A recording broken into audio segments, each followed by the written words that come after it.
Hello, welcome to our Multimodal Transportation Project by Akash Bhatt, Jonathan Gaines, and Jacob Rainwater. The goal of this project is to assess the intersection of North Avenue and Techwood Drive to see if it meets the transportation needs of pedestrians, cyclists, and Georgia Tech bus riders. We will then provide recommendations based on our findings. We will first explore the existing conditions of the site. Here is a schematic layout of North Avenue and Techwood Drive.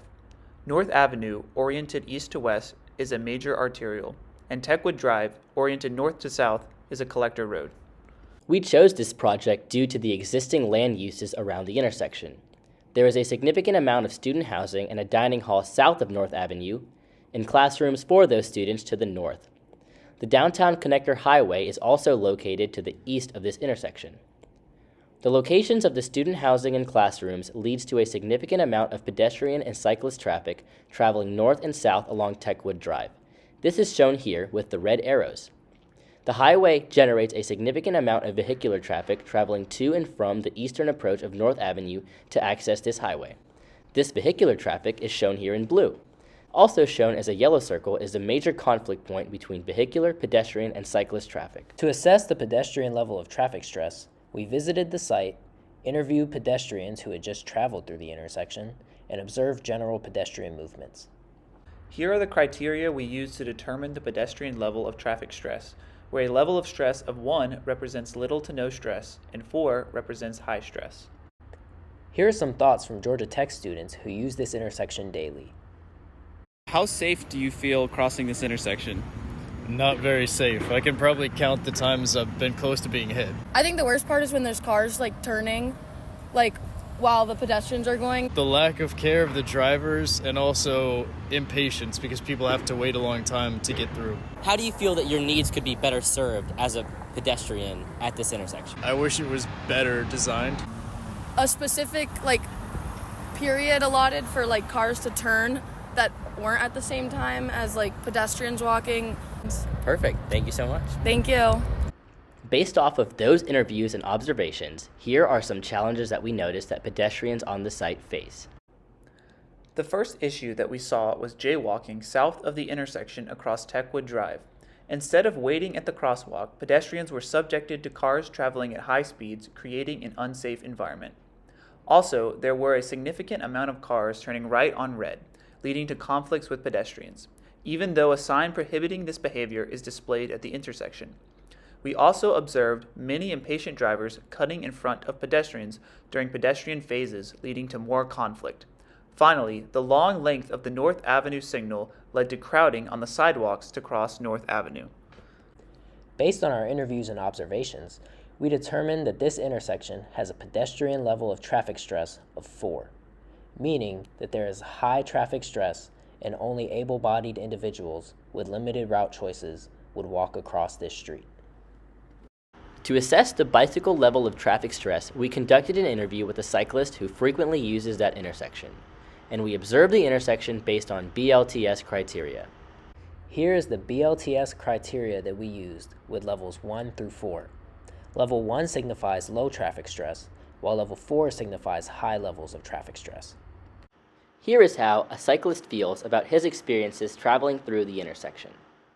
How safe do you feel cycling through this intersection? In general, I do not feel safe, and I either fear that I'm going to be rear-ended by somebody, or the person across from me is going to be turning left and just completely disregard that I'm there. It's so wide that I feel like the width of it and how there's very few markings, it's kind of like a free-for-all sometimes. Based off of that interview and our observations, here are some challenges that cyclists face at this intersection. Our first observation is that cyclists were afraid to attempt left turns in the intersection. This is likely due to both the width of the opposing direction of traffic and the lack of protection for that turning movement.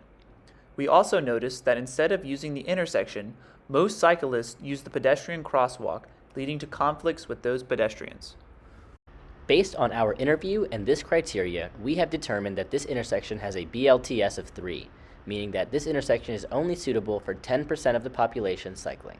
To understand how reliably buses are able to travel through this intersection, we interviewed a bus rider and we timed 3 buses through the intersection. Here's what one bus rider had to say about waiting for the blue bus just after the intersection. How reliable do you feel that the bus service is when you're getting on at this stop?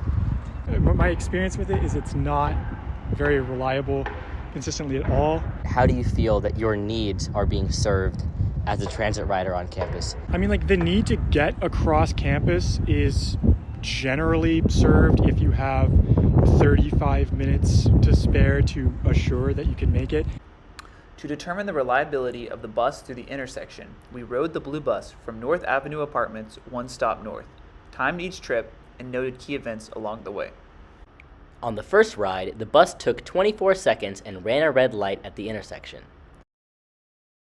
On the second ride, the bus was stationary at the red light for a while and took 1 minute and 35 seconds. On the third ride, the bus had no delay through the intersection and took 26 seconds. Based on our interviews and our bus reliability timings, here's what we observed. First, buses struggled to consistently get through the intersection due to the signal timings. Second, the buses were struggling to turn left onto North Avenue as there were pedestrians or other vehicular traffic in the way. Following these interviews, observations, and calculations, we have developed the following recommendations to improve this intersection's performance. To meet the needs of pedestrians, we recommend adding a right turn arrow at the northbound approach of Techwood Drive to ensure that drivers do not turn right on red. Also, we would add a crosswalk south of the intersection to ensure that jaywalkers don't endanger their safety by crossing the road without a crosswalk. Here's what the new traffic signal would look like, with the new box for right turn arrows. Here is a closer look at what the new crosswalk south of this intersection would look like. For bicycles, we recommend a road diet on Techwood Drive to the south of the intersection, and a cycle track along Techwood Drive through the intersection. Here's what Techwood Drive looks like today, shown on the left, with 2 lanes bidirectionally along with street parking. Shown on the right is our proposed design with 1 lane in each direction and a center turn lane, with the addition of a cycle track.